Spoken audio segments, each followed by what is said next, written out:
Alright, drafters, we're going back to Ixalan soon in the Lost Caverns of Ixalan, and it's looking really exciting. However, it's also looking like quite a complex set, so a primer like this or a guide is your perfect way to get ready for your pre-release or your first drafts on Arena. I'm going to go through some of the mechanics, I'm going to go through some of the draft archetypes and just kind of say what we're going to look to expect, and then at the end I'm going to go through a few other points on the format as well. Now, we first went to Ixalan 5 or so years ago, and it was a bit of a mixed bag when it comes to limited. A lot of people didn't like the first Ixalan set because it was quite a quick format, and the draft lanes were quite narrow because you had the typal synergies that you had in the draft format. But when you got Rivals of Ixalan, it was seen to be a lot better. Now, this is going to be different than both. We don't have too much of the typal stuff. It's only going to really be dinosaurs matter, but that's going to be something that we're going to see moving forward. Looking at the booster contents, it's fairly normal. It's one of the more normal ones we've seen in recent history, and it's going to be the last one with draft boosters, so it's a little bit unique in that, I suppose. But it's you got your rare, you got 3 uncommons, you got 9 commons, with the 10th common either being a double-faced common or uncommon. We've seen that a little bit in some of the other sets with double-faced cards.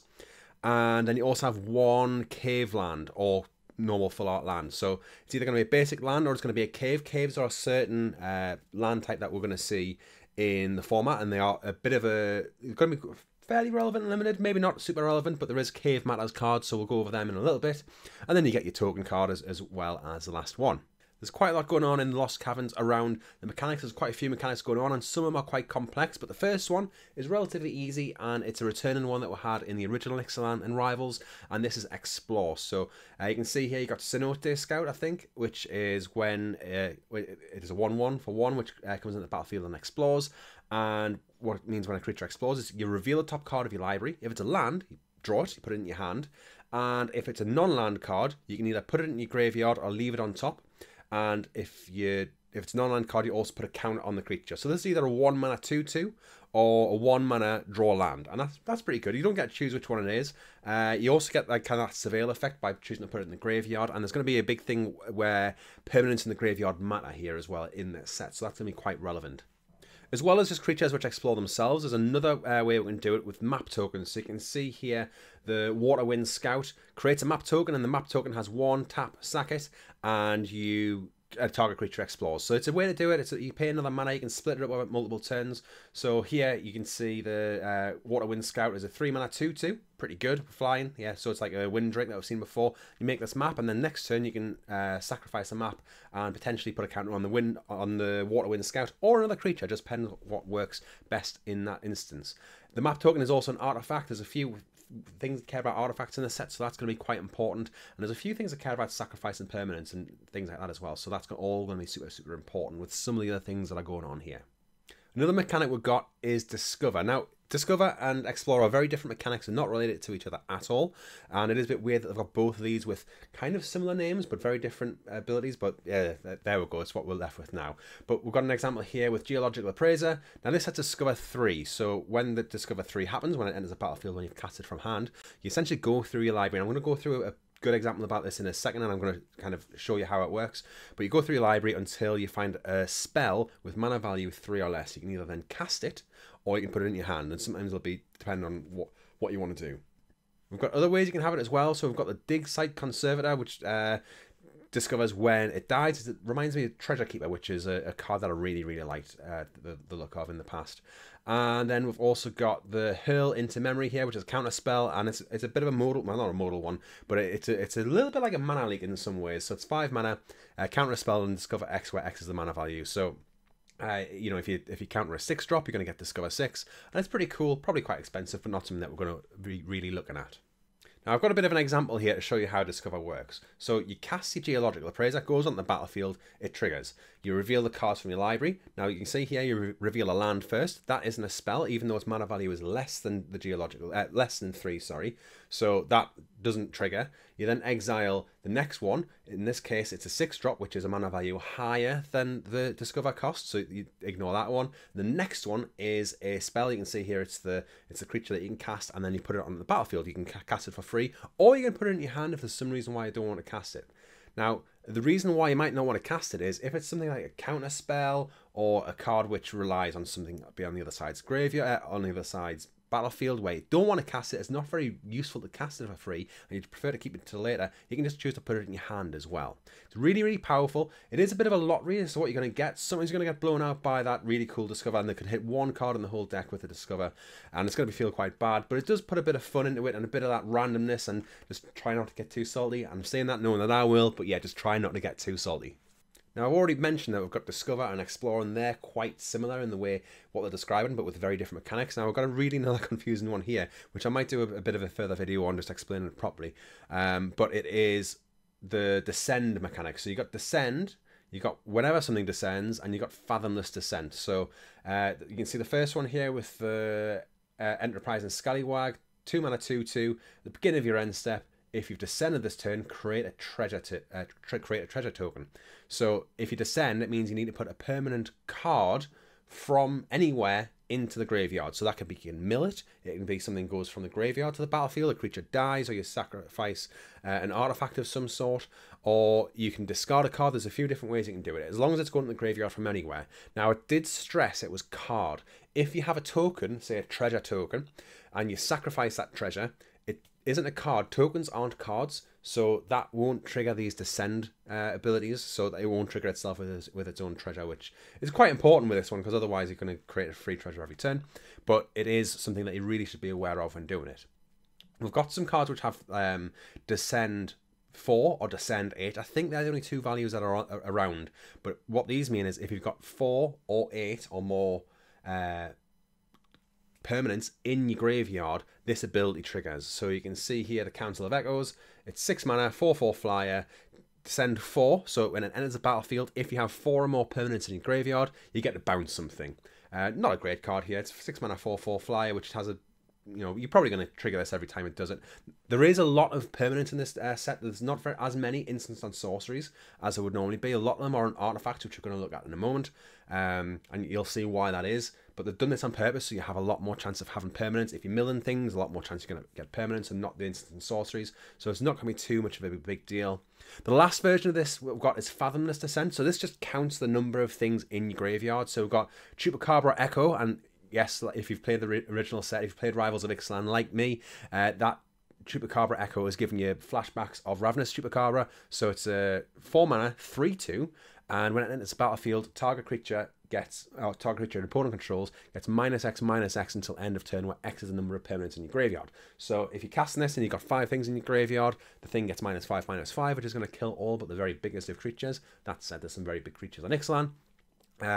But you know, this is a pretty cool removal spell, and it is a really good example of how the Fathomless Descent, that the never-ending descent into the darkness is going to work from a mechanical point of view.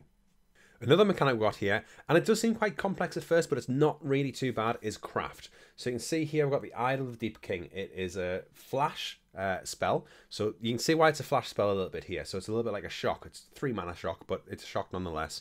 And this is taking the place of the instant speed, so it's a flash artifact instead. There's things which care about sacrificing artifacts, but there's also what this does as well. So it's got this craft with an artifact, and most of these craft abilities will say craft with an artifact, but some of them will say different things, which we'll have a look at in a moment. And it's got a mana value here as well. And when you craft it, it transforms into another thing. So to craft, you either exile things from the battlefield, so you can exile an artifact from the battlefield, or you can exile an artifact from the graveyard. And again, there's going to be a lot of graveyard matters things in this set. So when you craft it and it transforms. Now it does exile and then come back, so it doesn't transform, and you can, if you're still affected by summoning sickness, so if it didn't exile and come back, you would be able to attack with it straight away, but you can't do that here. So just bear in mind, if it transforms into a creature, that you won't be able to attack with it. We've got a similar idea here with Saheeli's Lattice. Now this is your kind of tormenting voice effect. 1 red, discard a card, draw 2 cards. Bear in mind, discarding cards is going to be important in this set because of Descent. But you got this really good effect actually. And then you got the craft where you can transform it into a creature, and this has craft with 1 or more dinosaurs, and the creature on the other side is going to have the power of all of the dinosaurs you exiled with it. So you exile 2 4/4s, and this becomes an 8/4 because it's got 4 toughness by itself. If you have a load of dinosaurs in your graveyard, you can make it a 20 power creature, and it's kind of cool. It's a good way to use this effect later on. One other thing I should say with this is it doesn't say cards from the battlefield, or artifact cards, or dinosaur cards. So if it's a token on the battlefield, that works with this, whereas the tokens don't work with the descent mechanics. Just thought I'd add that in there as well. I mentioned caves earlier. These are a new new land type, and you've got the example here, Hidden Courtyard. This is one of the cycles, so there's 5 of these, 1 for each colour. They've all got the same ability. They're all caves. They all enter the battlefield tapped. They all tap for 1 mana of the colour they have, and they all have this 5 and tap ability where you then go and discover. I nearly said explore there. You go and discover 4, so you cast a spell for free essentially off this, and it's a good way to use some value later on in the draft. How good they'll be, we'll have to wait and see. Obviously they are monocolored instead of 2-colored, so they're not really going to be good for splashing, but they are going to be pretty cool and come in clutch every once in a while. We've got other caves as well. You can see this volatile fault here, which is just another type of cave that you can get. I'm not sure if these show up in the land slot or in on the common slot, but I think these are in the common slot. The examples like Hidden Courtyard are in the land slot. I'm not 100% sure where they're turning up. But there's also spells which care about caves. So you can see Bat Colony here, which makes the number of bats equal to the number of mana used from caves that you're using to cast it, and does other things as well. So there's a few spells which care about caves. If you drafted Ravnica Allegiance and they had some of the gate synergies in there, it might ring some bells with that. It's not going to be like super... I don't think it's going to be as impactful as gates were in Ravnica Allegiance, but it's still going to be a pretty cool set. One new thing, it's not really a new mechanic, but it is something that's coming in, which I think we'll see again, are these finality counters. So you can see here, Queen's Bay's Paladin, 5 mana, 5/4, brings something back with a finality counter on it. And all that means is if it's got a finality counter on it and it dies, it gets exiled instead. And I think this will be replacing things like, you can see here, Can't Stay Away, which is in Midnight Hunt, where a creature would come back and it would gain the text that it would, when it dies or goes to the graveyard from anywhere, it would get exiled instead. That's going to be what happens here. So it's just going to get exiled. And it's a way to replace that. And you just a more permanent reminder that it's going to get exiled when it dies. Yes, okay, it'll have effects with things that care about counters. I haven't really seen anything in this set which does that. But it is going to be something you'll see on a few cards going from now on. And it's just a way to simplify how the game works. Just before we go into the 2-colour archetypes, here are some codes for Arena. Again, just a thank you to everyone who watches the videos, who likes the videos, who subscribes to the channel. And if you are enjoying it, then I do hope you do subscribe to the channel, because those subscriptions are really, really appreciated. And thank you again for watching. I do have a small, not really sponsorship, more of a partnership with a UK company called Low Cost Competitions. A link in the description, as well as a code you can use and some information. It does like Magic the Gathering raffles. I think it do a couple of things like Pokemon, TCG as well, and it's just a bit of fun that you can use. Just if you want a little bit of excitement, then you can buy some raffle tickets essentially and have a chance of winning boxes. I think it's pretty much just UK only. I know they're working with the Gamble Commission to try and get things signed off there, which is quite important for me when I was working with them. But feel free to check them out. Like I say, the link's in the description and in the comments as well. So if you're interested, give them a click. And you know, they're not giving us anything necessary for this. I've previously got a collector booster of Doctor Who, which I opened on the channel with my wife. But they are kind of tracking how many people come through, and it might give us something to do in future with them as well. Okay, so going on to the archetypes, and we've got the 10 normal colour pairs in the archetypes that we've got here. First one is blue-white. Now, this is billed as a artifact control. So there's quite a few craft cards around, but there's the artifact control that we're really looking at here, apparently. And the signpost and common we've got here is essentially 5 mana 4/4, which also has its craft. So the craft artifact comes in, it makes a 4/4 golem, and then you've got the 7 mana craft ability on it as well. It flips into something which taps to make the golems pretty much every turn, as long as artifacts come into the battlefield each turn. So it's a pretty powerful artifact if we're doing the thing. To help it along, we've got Market Gnome here, which is a card I absolutely love. A 1 mana 0/3. It doesn't have Defender, so if you get some counters on it, you can attack with it. Not that it's going to win you anything, but it's a really good card. When it dies, you gain a life and you draw a card. Even better. And then if you craft with it from the graveyard, from the battlefield, sorry. So if you exile it from the battlefield with a craft ability, then you also do it to gain a life and draw a card. So you don't need to get into the graveyard to use the craft, which is generally where you're going to want to craft from, because you don't want to lose your board presence, but this doesn't really matter either way. Really, really good card. Good way to just kind of get a body on the battlefield turn 1, turn 2, to block some little 2/2s. If blue-white wants to be a slower deck, you're going to need cards like this that are going to give you a nice card advantage, but also to slow your opponent down a little bit. And then it can also give you value later on as well. It's going to be fine most points in the game, especially if you've got ways to sacrifice or use it for craft. The other card I've got here is Oaken Siren. Now, this is a really, really good blue card. I think goes in pretty much any of the blue archetypes. 2 mana, 1/2, artifact creature, pirate, and it's got flying and vigilance. It's got a tap ability, so it taps some mana. You can only use that ability on artifacts or on abilities of artifacts, but that's going to be pretty fine in this deck like this, and it's a really, really, really powerful card you're going to want to look out for. Red-white is apparently tap matters aggro. Now, I haven't seen a huge amount of things that care about tapping outside of the signpost card, which is the 4 mana 4/4. When it attacks, you may tap 2 untapped artifacts and or creatures you control if you do discover 3. So you get to do that going through your library and find a creature with mana value 3 or less.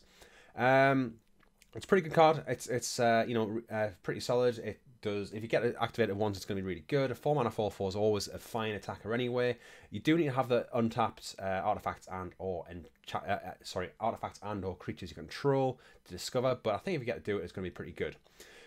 Now, I did say there's not very many things to care about the tapping. One I could find is the Guardian of the Great Door here. So it's a 2 mana 4/4, and a lot of the discourse around this card has been around whether you could cast it, but I've just realised it's going to be pretty good with Explore. This is a cheap spell which has an additional cost, and you can discover into this. So if you discover 3, you can hit this and get a 4/4. So that's going to be probably the worst thing you hit off a lot of these discover 3 spells that you see. But this has 2 mana for a 4/4 flyer, additional cost to cast it. You tap 4 untapped artifacts, creatures, and or lands you control. So essentially it's a 6 mana 4/4 flyer, which is definitely below rate.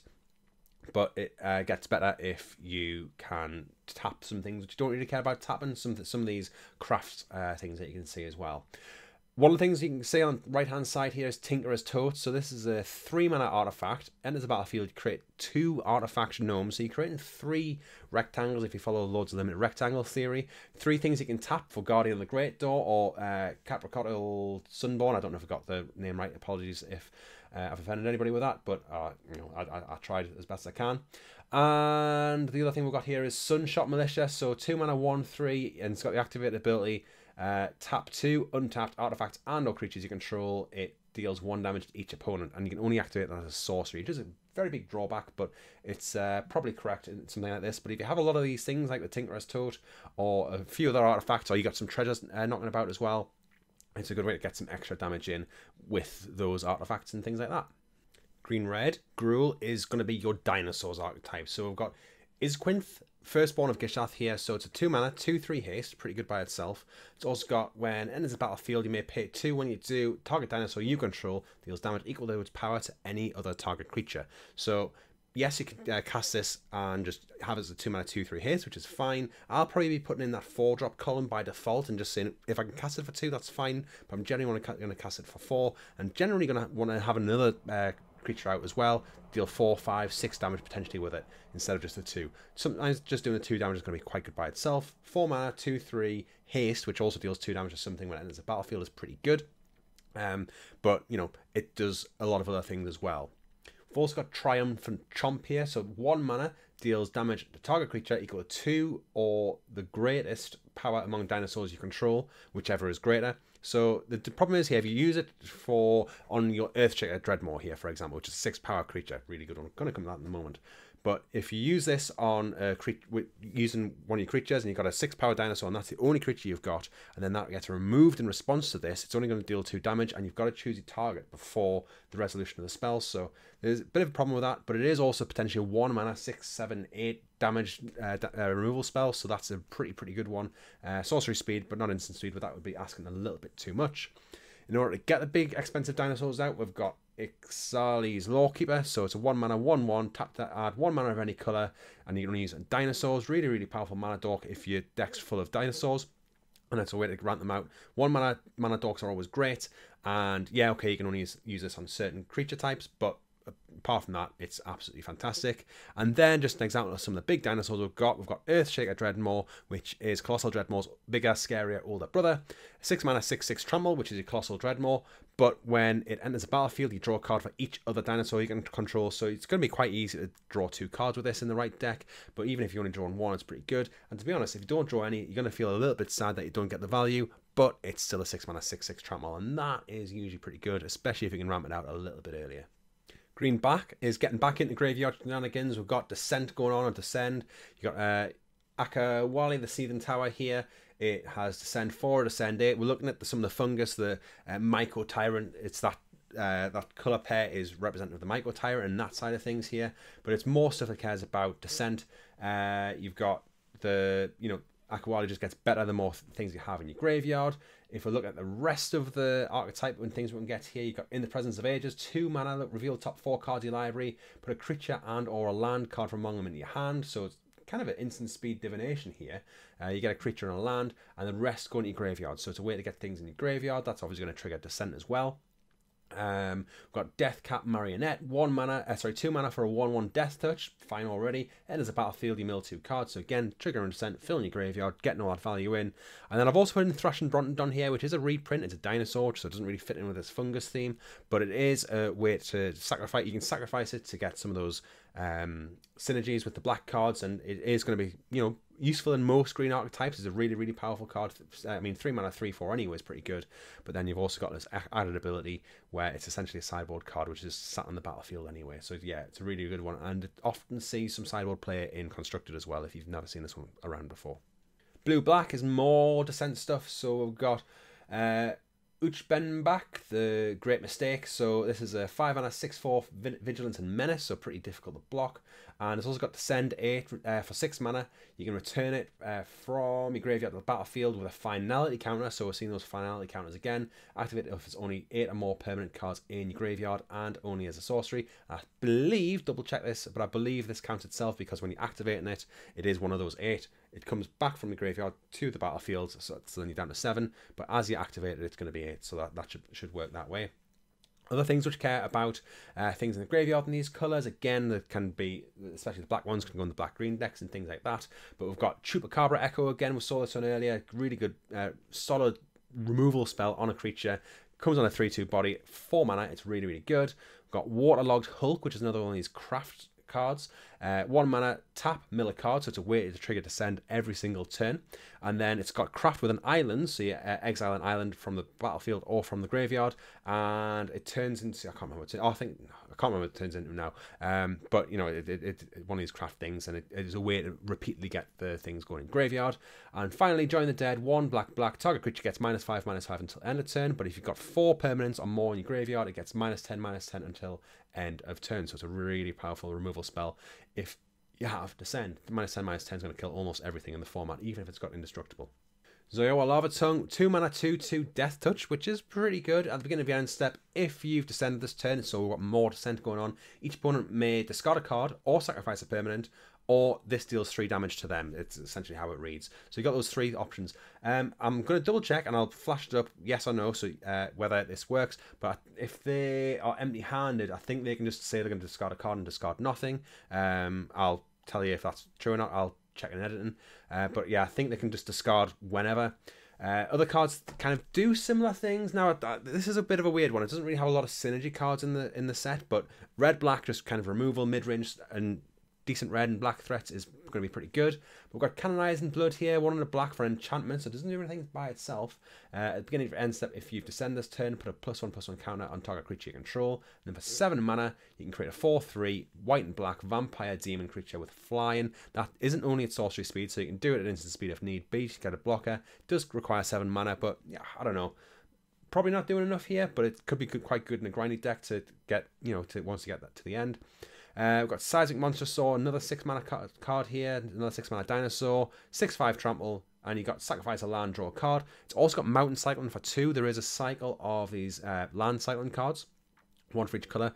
Now, if you played Lord of the Rings, you obviously know the land cycle is really good in that, but they had land cycling 1. These have land cycling 2, which is very different. Still going to be fine, but they're just going to be probably like C+ rather than anything super, super good. And then finally, we've got Abyssal Gorestalker here, 6 mana, 6/6. When it enters the battlefield, each player sacrifices 2 creatures. Now, if you only got 1 creature or no creatures when you cast this, you're going to have to sacrifice itself. So ideally, you want a couple of tokens that you can sacrifice, but if you can get in the right position, it's going to be quite good. Again, like I say, there's not a huge amount of synergy going on in this colour pair, but you might just be able to get red-black good cards and win that way. Green-white cares about having creatures with higher power, or kind of like, not augmented creatures, that's a different thing, but yeah, creatures with higher stats than they started with. So you can see Kutzil, Malamet Exemplar. Your opponents can't cast spells during your turn, which is pretty good to start with for 3 mana 3/3. Whenever one or more creatures you control with power greater than its base power deal combat damage to a player, draw a card. This is going to be quite good with trample creatures. You got some good trample creatures in green. Some of the dinosaurs that are there as well. But you're going to need to buff the power. Ways you can do that, you got Malamet Warscribe, 5 mana 4/3, enters the battlefield. Creatures you control get +2/+1 until end of turn. So a good way to give all your creatures extra power. We've got Huatli's Final Strike here, which is an instant speed removal spell. Target creature you control gets +1/+0 until end of turn and punches something. So you can get their blocker out of the way, you can give your thing a buff, and you get in and you can draw a card with the creature that you've just got in with. So that's going to be a pretty good one in Kutzil Malamet Exemplar deck. And then last one we've got here is Miner's Guidewing. 1 mana 1/1 flying vigilance, and when it dies, target creature you control explores. And I've just put this in because the explore mechanic, which is around most of the colours, I think it's mainly in blue and green, and it is a blue-green archetype, but Explore is going to work quite well with Kutzil here because it's a way to get counters on your creatures, and it's a way to get them to make sure they've got power greater than they do printed on the card. Black-white is where the vampires kind of hang out, but there's no real vampire type of cards, but it is more about sacrificing. So sacrifice another creature or artifact. We've already mentioned there's a lot of artifacts knocking about that you might want to sacrifice. Some of these ones which are spells on the front half, and they've got craft, are going to be quite good because you might just want to sacrifice them and not bother crafting, which will happen sometimes, especially if the backside is quite expensive to get to or it's quite underwhelming. And then you do that, you put a counter on Bartholomew. So it's a free sack outlet, which is good. If you've got things that you care about sacrificing, that's great. This is probably going to have some impact in some constructed formats a little bit because it is a free way to sacrifice creatures and artifacts. Some of the things we've got in limited though, so we've got Blood Rage Mycoid, 4 mana, 4/3. If you've descended this turn, create a 1/1 black fungus creature token with this creature can't block. So it's a way to keep creating 1/1s. You can sacrifice the 1/1s to then Bartholomew. Of course, if you have the Mycoid out and you got Bartholomew, you're not going to be able to trigger every single turn just off these two cards because you're sacrificing those tokens. They don't trigger the descent, but it's still going to be pretty good. We've got Dusk Rose Reliquary. It's a really powerful removal spell, 1 mana. It's additional cost to cast it, sacrifice an artifact or creature. We've got Ward 2, and when it enters the battlefield, exile target artifact or creature an opponent controls until it leaves the battlefield. So 1 mana. Okay, you've got to sacrifice an artifact or creature to do it, but 1 mana removal spell with Ward 2. We've seen Glass Cast be quite good in the past. That was 2 mana, only hits mana value of 3 or less. Yes, you've got to sacrifice something, but it's going to be really, really powerful, especially if you can sacrifice just like a treasure or a token, a little 1/1 bat token or something like that, or a gnome or something. It's going to be really, really powerful, and this is a really high pick, I think, in white. Finally, we've got Fanatical Offering, 2 mana, instant, additional cost to cast a spell, sacrifice an artifact or creature, draw 2 cards, create a map. So it's another one of these artifacts which you can then use to sacrifice something else. You can use it for the explore cost. It's going to be a fine card. I don't think it's anything too exciting. We've seen this ability essentially at 1 mana in the past with Village Rites, but without the map token. But you know, it's still pretty good. Our penultimate archetype here is Blue-Red Pirate Artifact Aggro. So Captain Storm here, 2 mana 2/2. When an artifact enters the battlefield under your control, put a +1/+1 counter on target pirate you control. So either Captain Storm, who's a pirate, or somebody else. We've got Spyglass Siren here, 1 mana flying, enters the battlefield. It creates a map token. So it's 1 mana, 1/1 flying pirate, which also creates an artifact. We saw earlier the 1/2 flyer when we looked at the Azorius cards, which was an artifact in itself, which is also a pirate, which is why I was saying it goes across quite a lot of these blue archetypes. So, you know, this is going to be a really good target for the +1/+1 counters. You know, if you've got Captain Storm out, you play your Spyglass Siren, creates a map token, put a counter on it, sacrifice a map token, you might be able to put another counter on the Spyglass Siren, and it's essentially got a 2 mana 3/3 flyer, which is bonkers. Another one we've got, the Enterprise and Scallywag, 2 mana 2/2, which we saw earlier when we were talking about Descent. It's a way to get repeated treasures. It's a pirate in itself. And then we've also got this Diamond Pickaxe. It's an artifact in itself. It's 1 mana, equip 2. Now, it reminds some people of the one that we saw in Kaldheim, which creates treasures in a similar way to this. That was equip 1, which is different. This is indestructible, which is probably quite irrelevant. But you know, this is a way to create treasures every turn, and if you got it with Captain Storm, you're going to be putting counters on things every turn, which is pretty good. And you know, one thing to note here, Captain Storm's not limited to once a turn, so if you're creating multiple artifacts, it's going to be absolutely bonkers. So yeah, pretty sweet one here.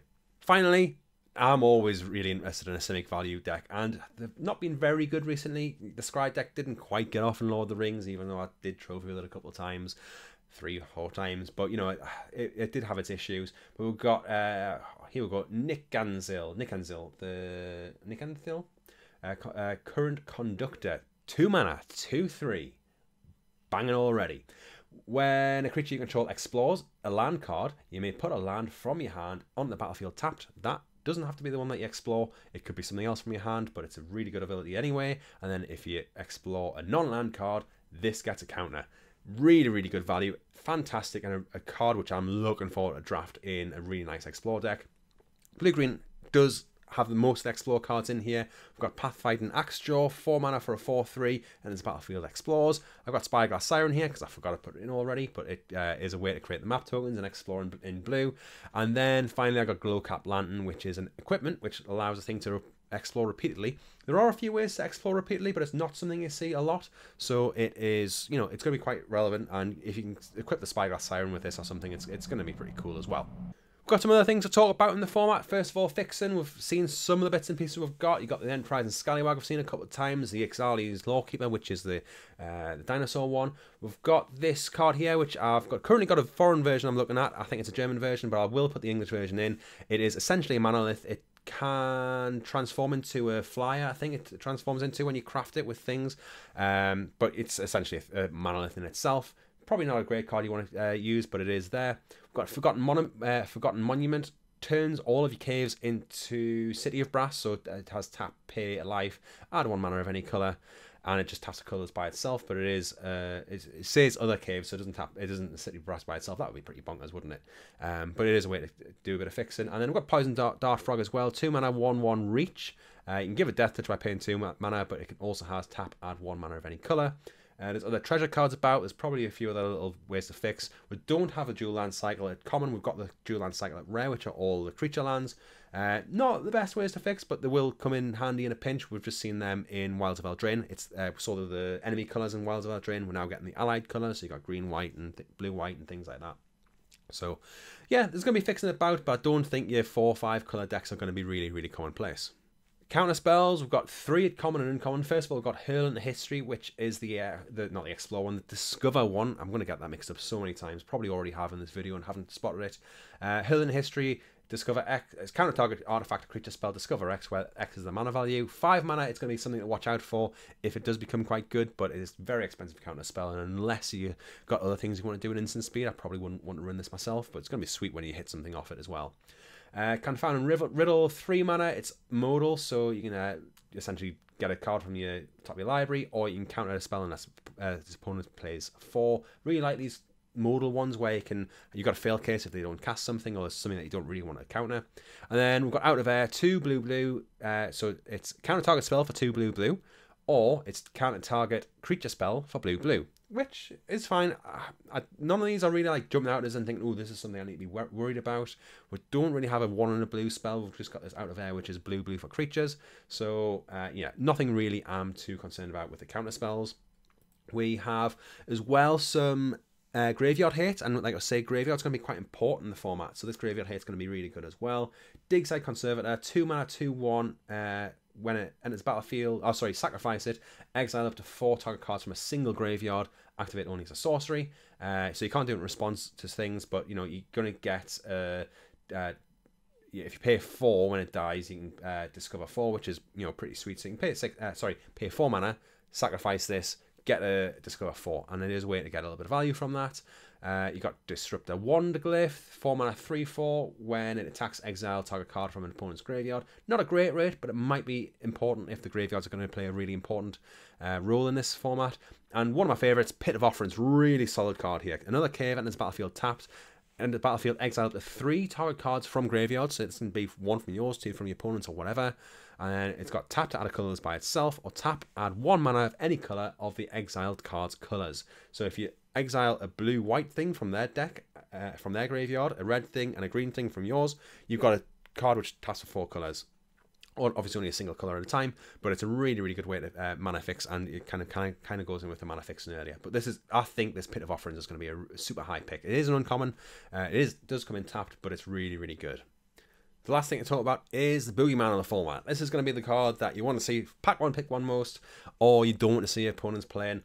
I have here Bone Horde Dracosaur. Now, there was a bit of a weird thing here. So there wasn't really... Most of the big bombs you need to untap with, and that's fine. I think that's quite a good place to be. And I didn't really notice anywhere you didn't have to untap to get the really good value from it. But this is a really good one. 5 mana, flying, first strike. At the beginning of upkeep, exile the top 2 cards of your library. You may play them this turn. If you exile a land this way, create a 3/1 dinosaur creature token. If you exile a non-land this way, create a treasure token. So you're getting so much value. You're going to essentially draw 2 extra cards. You're getting free 3/1s. You're getting free treasures. It's doing all these things. Really, really powerful bomb. But you do need to untap with it to have any effect. And if your opponent just kills it on their turn after you pass, or even on your turn in instant speed, then it doesn't do anything. So you're going to be quite sad. I think that's quite a good sign for the format. There could be other things which are going to be problematic. You know, there's a lot of power going on. There's a lot of complexity. It's going to be a really fun format. So I will be streaming on the streamer event, which is going to be the following Thursday from this video. That's the 8th, Thursday the 8th. So I'll be streaming that pretty much from the start for a few hours. I've got my draft achievement lists coming out, which are always fairly popular. So make sure you stay tuned for that. If you have enjoyed the video, please do subscribe. It does mean a lot. Like the video, share it with friends, do all that stuff. Share it with your draft pods, share it with your LGS. Do just anything you can is really, really appreciated. But thank you for watching all this way. Say hello in the comments, and I'll catch you again soon. Bye.